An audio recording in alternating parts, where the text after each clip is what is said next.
दादा एक काम करते पहले देख लेते हैं, मजा लेते हैं पहले, देखते हैं कैसी है पहले देखा तो कैसा आइटम है, तब तो आधे फोन फिर तो लगवाएंगे ही। लेकिन हाँ देखा थोड़ा है क्या मतलब कुछ ही बोलोगे आप? तो कैसे टच कैसे कर रहे हैं आप? तो टच कैसे कर रहे हैं आप? पहचाना तो बीजेपी है, सनसनी खेज रिपोर्टर वाले रस्तों की साहब। अरे दादा अपने दोस्त को कुछ भी बोलेंगे मतलब दादा आपकी बात बिल्कुल पसंद नहीं आया मुझे। अरे दादा कोई दिक्कत नहीं, गरम मत हो, चाय पिया था ठंडे वाले, चाय पानी कर जाओ। चाय दे दियो। चाय सीधी लोगे ताती लोगे? कैसी होती है चाय वैसी दे दो ना। चलो रस्तों के साथ ठीक है।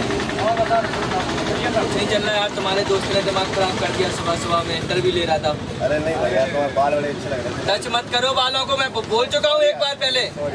चलो जब हम मिल ही गए तो थोड़ा इंटरव्यू कर लें, ठीक है। सन्नाटे को चीरती हुई सनसनी में आप सभी का स्वागत है। आज का टॉपिक हाफ गर्लफ्रेंड के ऊपर, जो श्रद्धा कपूर के ऊपर फिल्म आई है, तो हम इसके बारे में चर्चा करेंगे हमारे रस्तों के हिसाब से, और उनके प्रिय मित्र जो कहाँ से आ जाते हैं। बेच चाचा की चाय। चलो रस्तोगी साहब ये बताएं, आप हाफ गर्लफ्रेंड के बारे में क्या जानते हैं? दादा दो शब्द बताइए। हाफ गर्लफ्रेंड वाला तो हमारे पल्ले तो नहीं करो, हमें समझ में नहीं आ रही हाफ गर्लफ्रेंड क्यों लिखा है। आपका होता है तो पूरी होता नहीं। अरे चाचा आपको पता है हाफ गर्लफ्रेंड के बारे में? अरे इन्हें क्या पता होगा। अच्छा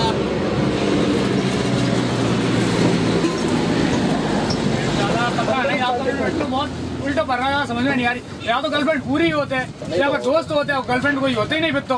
हाफ हो तो पूरी है, नहीं तो वही नहीं। हाँ यार फिर आधी लोग आई को क्या मतलब पूरी गर्लफ्रेंड तो बहुत क्या जी को गर्लफ्रेंड बना लो अपन ने। तो अब फोन कर रही बाबू पिज्जा, बाबू मोबाइल में बैलेंस। आप मतलब जो खेलो खा लो ऐस करो। अरे दादा खेले खा लो तो हमें दूर लगा, हम बाबू पिज्जा वाला करो ना यहाँ से दादा। हम तो सीधी फिर आओ तो भैया सीधे फिर भैया अकेले इंटरव्यू। नहीं हम जा रहे हैं। पूछ रहे हैं देखो है। अरे दादा ये रिपोर्टर है सनसनी खेज वाले, वो रात में आते, रात को सन्नाटा। रात को सो जाते। अरे दादा जो दादा रिपोर्टर बहुत अच्छी वाले है सनसनी। रात को सोना है तो जाग जाओ। चलो आप आ गए तो बैठो गए। बताओ क्या बात है। आप मुझे हाफ गर्लफ्रेंड के बारे में बताएं। हाफ गर्लफ्रेंड जो मूवी आ रही है उसके बारे में दो शब्द बोले। ऐसा है साहब, ये पछड़ों में नहीं पड़ते, हमें बाल ब्रह्मचारी।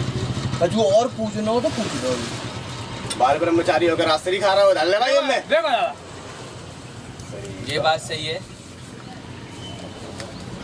आप गर्लफ्रेंड के बारे में बाद में पूछेंगे, बहुत ही सीरियस चर्चा है, इसको हम चाय पी के स्टूडियो पे बैठ के बात करेंगे। ठीक है दादा स्टूडियो में चलते हैं चाय पी के। अच्छा चाय तो पी लो। चलो दादा चाय पी के फिर चलते हैं। हम तो चाय पूछी। अरे दादा एक चाय होती है तो दाम हमारे को। अरे अब तो जा रहे हैं। अरे दादा गुस्सा मत करो। अरे दादा चाय जाओ यार। सन्नाटे को चीरती हुई सनसनी में आप सभी का स्वागत है। जैसा कि हम सब जानते हैं कि कुछ ही देर पहले हम हाफ गर्लफ्रेंड के बारे में बात कर रहे थे, लेकिन हमारे यंगस्टर को उस चीज में बिल्कुल भी इंटरेस्ट नहीं। इनको इंटरेस्ट है तो हमारे देश पर इंटरेस्ट है, जो कि ये चर्चा करना चाहते हैं कि जो हमारे कुलभूषण जी छोटे से बिजनेस को लेके ईरान गए थे, अपना बिजनेस लगाने को ईरान गए थे, लेकिन वहाँ के कुछ लोगों ने गलत समझा और पाकिस्तान की ISI लोगों ने उन्हें पकड़ लिया और कुछ ही दिनों में फांसी देना चाहते हैं। वो एक नेवी के कमांडर थे, लेकिन ऐसा क्यों हो रहा है हमारे देश में, हम उस चीज़ के लिए चर्चा करेंगे। हमारे साथ हैं जीतू भाई, सोनू भाई, रस्तोगी जी एंड छोटू बबलू। आज हम इस चीज़ पर चर्चा करेंगे कि हमारे कुलभूषण जाधव जी को फांसी क्यों दी जा रही है। तो हम पहले जीतू जी से बात करेंगे। जीतू जी आप इस बारे में क्या कहना चाहेंगे कि हमारे कुलभूषण जी को फांसी क्यों दी जा रही है? बहुत ही दुखद है हमारे देशवासियों के लिए। भाई देशवासियों से याद आया कि 130 करोड़ हिंदुस्तानी हैं।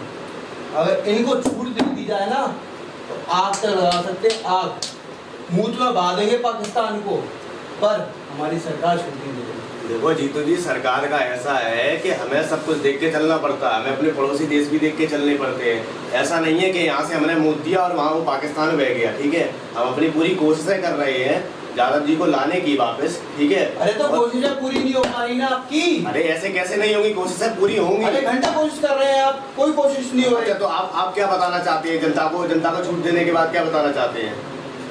छूट दीजिए 130 करोड़ को, ठीक है। उसके बाद हम आवाज देंगे पूरे हिंदुस्तान से, पाकिस्तान में हमारा भाई छूट के आएगा यादव। तो 130 करोड़ जनता कम नहीं पड़ती। तो आप क्या समझते हैं सरकार हमारे भारत देश की निकम्मी है? भारत देश सरकार उसको वापस लेके आएगी?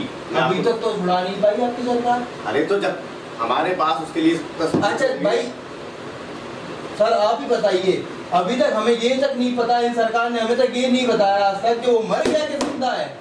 हम कैसे विश्वास करें सरकार का? हमारे जीतू भाई बिल्कुल सही मुद्दे पर पहुंचे, देखो क्योंकि कुछ मीडिया वाले ये कह रहे हैं कि उन्हें फांसी दे दी जा रही है और कुछ ये कह रहे हैं कि दे दी गई है।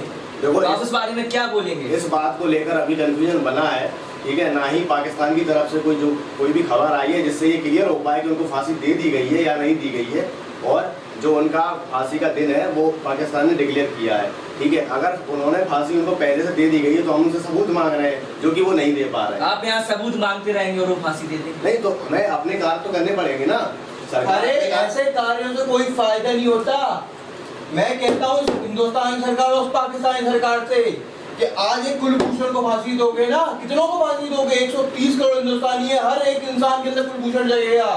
देखो जिस तरीके से आप बात कर रहे हैं ना, ये देश को पीछे ले जाने की व्यवस्था है, ठीक है। अगर आप ये बातें करेंगे तो आगे चल के युद्ध हो सकते हैं इनमें, और युद्ध होंगे तो देश तो युद्ध से डरती है क्या सरकार? नहीं, हम किसी से नहीं डरते। हमारा भारत देश हर देश से युद्ध लड़ने में सक्षम है, लेकिन ये है कुछ कायदे और कानून होते हैं जिसके ऊपर अपन चलते हैं। ये सिर्फ नहीं जीतू जी, कायदे कानून है सरकार के, ठीक है, उस पर चलना पड़ता है। आप योगी नहीं बन सकते। आप ऐसा नहीं कर सकते कि मतलब अपना उठाया और चल दिए युद्ध लड़ने। कुछ कायदे और कानून होते हैं। अच्छा, हमें अपने भारत देश की प्रतिष्ठा इस विश्व के अंदर बना के रखनी है, ना कि बिगाड़नी है, ठीक है। हम पाकिस्तान की तरह नहीं हो सकते, वो जैसे हम उनकी तरह नहीं हो सकते, है ना। अगर हम उनकी तरह होते ना तो आज हम इतने सक्षम और शक्तिशाली नहीं होते बाकी देशों के मुकाबले। मुझे एक शिकायत है सरकार से, आप बोले जनाब तो मैं पूछ सकूं कि पाकिस्तान तो चलिए नीच है, ठीक है, पाकिस्तान के तो कोई जमीन ही नहीं बचा अंदर। नहीं बचा। क्या हमारी सरकार का जमीन है? हाँ है, आप ये बताइए, आज हमारा कुलभूषण यादव जो हमारा भाई है, वो पाकिस्तान में जूझ रहा है जिंदगी और मौत के बीच में। हमें ये तक नहीं पता कि वो जिंदा है कि मर गया। कल हम भाइयों में से कल कोई अगर पाकिस्तान में पकड़ा जाता है, तब भी क्या सरकार हमें मरने छोड़ देगी? नहीं तो अरे आप ऐसा क्यों कह रहे हैं कि मरने के लिए छोड़ देगी? इस चीज के बाद हम सबक लेंगे ना, सबक लेने के बाद हम सही एक्शन लेंगे उनके खिलाफ। ऐसा थोड़ी है कि हम एक मरा फिर दूसरा मरा फिर तीसरा मरा, कि ये वो थोड़ी है कि एक के बाद मरता ही जा रहा है ना। इसके बाद हम सही एक्शन लेंगे उस चीज पे। चलिए सरकार, और आप जो कह रहे हो कि वो मर जाएगा, ऐसी बात नहीं है। हम उसके ऊपर सही एक्शन ले रहे हैं, हमारी जो प्रक्रिया है वो चल रही है, ठीक है। हम यादव जी को भी बचाकर भारत देश वापस लाएंगे। अगर ऐसा होता है तो हम बड़े खुश होंगे, हम भारतवासी के युवा हमारे सारे, और हम चाहते हैं कि सरकार हमारे लिए करे, और पूरा 130 करोड़ हिंदुस्तानी आपके साथ है, चाहे हिंदू हो, चाहे मुस्लिम हो, चाहे सिख हो, चाहे ईसाई हो, हम सब आपके समर्थन में हैं। इसलिए हमने भारतीय जनता पार्टी को इस भारत देश का शासक बनाया, ठीक है।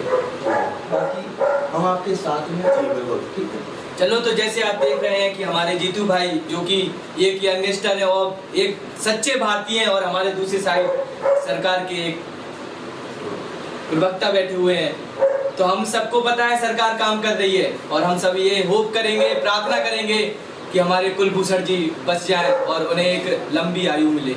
वंदे मातरम।